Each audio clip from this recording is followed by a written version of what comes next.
ये टुनटुनी और कालू मेरे खेत से बहुत पैसे कमा रहे हैं और मुझे बस खाने को ही देते हैं। अब बस बहुत हो गया, मैं इनसे अपना खेत वापस ले लूंगी और सारे पैसे अपने पास रखूंगी। हिमालय के जंगल में कालू कौआ अपने छोटे से परिवार के साथ रहता था। उसके परिवार में उसकी पत्नी टुनटुनी चिड़िया और बेटी सुनहरी चिड़िया थी। कालू के पास एक छोटी सी जमीन थी जिस पर दोनों पति पत्नी कड़ी मेहनत करके खेती किया करते थे। उन दोनों की कड़ी मेहनत की वजह से उनके खेत में फसल अच्छी होती थी, जिससे उनका खर्च अच्छी तरह से चलता था। एक बार की बात है। टुनटुनी, मैं शहर के जंगल से खाद खरीदने जा रहा हूँ। तुम अपना और सुनहरी का ध्यान रखना। ठीक है कालू जी, आप जल्दी से आ जाइएगा। देर रात में नहीं आना, क्योंकि आपको तो पता ही है जंगल का रास्ता कितना खराब है। हाँ टुनटुनी, तुम चिंता मत करो, मैं जल्दी आ जाऊंगा। चलो अब मैं चलता हूँ। इतना कहकर कालू कौआ शहर के जंगल चला जाता है। कालू कौआ शहर से जो खाद खरीद कर लाया था वो नकली था, जिसका पता कालू कौए को नहीं था। उसने वो नकली खाद को अपनी फसल में डाल दिया, जिससे उसकी पूरी फसल बर्बाद हो गई। नकली खाद की वजह से उसका खेत भी बंजर हो गया। अब तो खेत में कुछ भी नहीं उपजता था। कालू कौए की भूखे मरने की नौबत आ गई। एक दिन टुनटुनी चिड़िया ने कालू कौए से कहा, कालू जी, ऐसा कब तक चलेगा? घर का बचा हुआ सारा पैसा भी खत्म हो गया। आपको शहर के जंगल जाकर कोई काम तलाशना चाहिए। सुनहरी की पढ़ाई भी छूट गई है पैसों की वजह से, और तो और हमारी भूखे मरने की नौबत आ गई है। पत्नी की बात मानकर कालू को शहर के जंगल चला जाता है और एक ढाबे पर काम मांगने के लिए जाता है। ढाबे पर बंटी कबूतर बैठा होता है। कालू को वो उससे कहता है, भैया जी, कोई काम मिलेगा? मैं कुछ भी काम कर लूंगा, बस आप मुझे काम दे दीजिए। नहीं भाई, तुमने थोड़ी देर कर दी आने में। कल ही एक नया पक्षी अपने यहाँ काम पर लगाया है, तो तुम कहीं और जाकर ढूंढ लो। कालू कौआ बहुत जगह काम की तलाश करता है, पर शहर के जंगल में भी उसे कोई काम नहीं मिलता। वो थक हार कर 2 दिन बाद घर लौट आता है। क्या हुआ जी, आप निराश क्यों लग रहे हो? कोई काम शहर में मिला या नहीं? टुनटुनी, मुझे कोई काम नहीं मिला, इसलिए तो मैं वापस आ गया। अब पता नहीं कैसे घर का गुजारा होगा। दोनों पति पत्नी भूखे ही सो जाते हैं। अगली सुबह उनके घर उनकी दूर की मौसी रानो चिड़िया आती है। अरे मौसी, सुबह सुबह आप मेरे घर, क्या बात है? सब ठीक तो है ना? हाँ री बहू, सब ठीक है। मेरा इस दुनिया में तुम लोगों के सिवा कोई और नहीं है, और तुम लोगों से मिलने को मन किया तो चली आई। मैं बीमार हूँ, अब तो मुझसे खेती भी नहीं होती, बहुत जल्द थक जाती हूँ। कालू बेटा, मैंने सुना है तेरा खेत बंजर हो गया। कैसे हो गया ये सब, और अब तू क्या कर रहा है आजकल?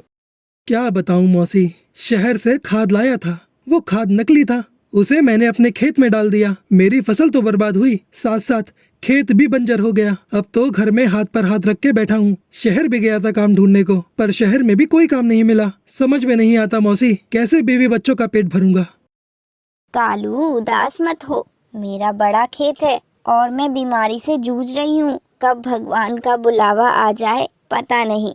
मैं अपने खेत में हर साल प्याज की खेती करती थी। तुम दोनों मेरे साथ चलो और मेरे खेत में प्याज की खेती करो। मरने से पहले मैं अपने सारे जमीन जायदाद को तुम्हारे नाम कर देना चाहती हूँ। यही वजह है मेरे यहाँ आने की। मरी आपकी दुश्मन रानो मौसी, अभी तो आपको लंबे समय तक जीना है। क्या सोच रहा है कालू? तू संकोच मत कर। तुम दोनों सुनहरी को लेकर चलो मेरे साथ। ज्यादा मत सोचो बेटा, और चलकर प्याज की खेती करो। मंडी में प्याज की अच्छी डिमांड रहती है। कालू कौआ टुनटुनी चिड़िया रानू मौसी की बात मानकर उनके साथ उनके घर आ जाते हैं और प्याज की खेती करने लगते हैं। कालू और टुनटुनी चिड़िया की मेहनत से थोड़े दिन में ही प्याज की खेती अच्छी होने लगती है। हरे भरे खेत को देखकर दोनों पति पत्नी बहुत खुश होते हैं। कालू जी, अब तो हमारी सारी परेशानी दूर हो जाएगी। अब हम कल ही सुनहरी के स्कूल जाकर उसकी फीस जमा करके आ जाएंगे। हाँ टुनटुनी, तुम सही कहती हो। ऐसा सोचकर दोनों पति पत्नी बहुत खुश होते हैं और प्याज की खेती करके उसे बाजार में अच्छे दामों में बेच देते हैं। वहीं कालू कौवे की मौसी रानू चिड़िया के मन में लालच आ जाता है। वो सोचने लगती है, ये टुनटुनी और कालू मेरे खेत से बहुत पैसे कमा रहे हैं और मुझे बस खाने को ही देते हैं। अब बस बहुत हो गया, मैं इनसे अपना खेत वापस ले लूंगी और सारे पैसे अपने पास रखूंगी। थोड़ी देर बाद कालू कौवा टुनटुनी चिड़िया खेती करके घर वापस आते हैं तो रानू चिड़िया उनसे कहती है, कालू अब बस बहुत हो गया, मुझे मेरा खेत वापस कर दो। मुझे तुम दोनों से खेती नहीं करवानी, तुम चले जाओ यहाँ से। रानू मौसी, ऐसा क्या हो गया जो आप इस तरह की बातें कर रही हैं? वैसे भी आप ही हमें यहाँ लेकर आई थी। हाँ, पहले तो मैंने बोला ही था, लेकिन अब मुझे मेरा खेत वापस कर दो। रानू मौसी, अगर आपकी यही मर्जी है तो हम यहाँ से चले जाते हैं।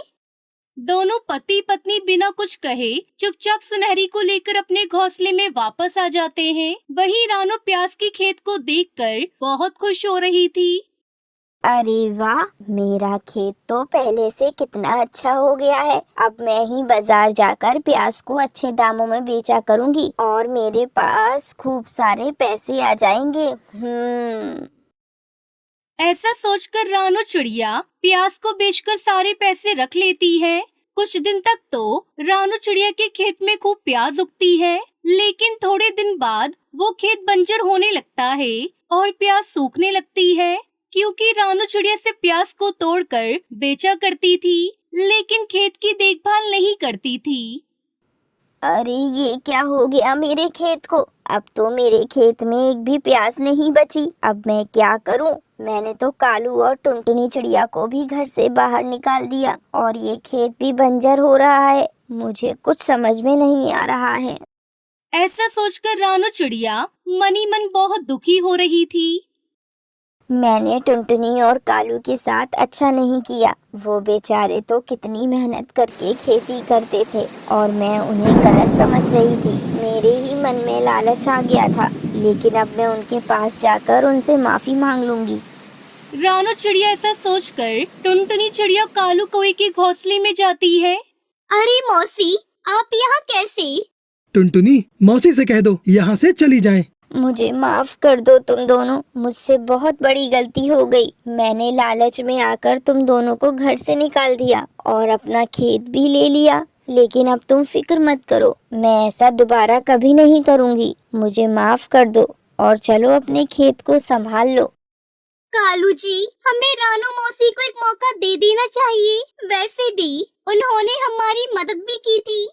उसके बाद कालू और टुनटुनी चिड़िया रानू चिड़िया के कहने पर उसके घर वापस चले जाते हैं और फिर दोनों मिलकर दोबारा से प्याज की खेती करते हैं। रानू चिड़िया अपना लालच छोड़ देती है और सभी खुशी खुशी मिलकर एक साथ रहने लगते हैं।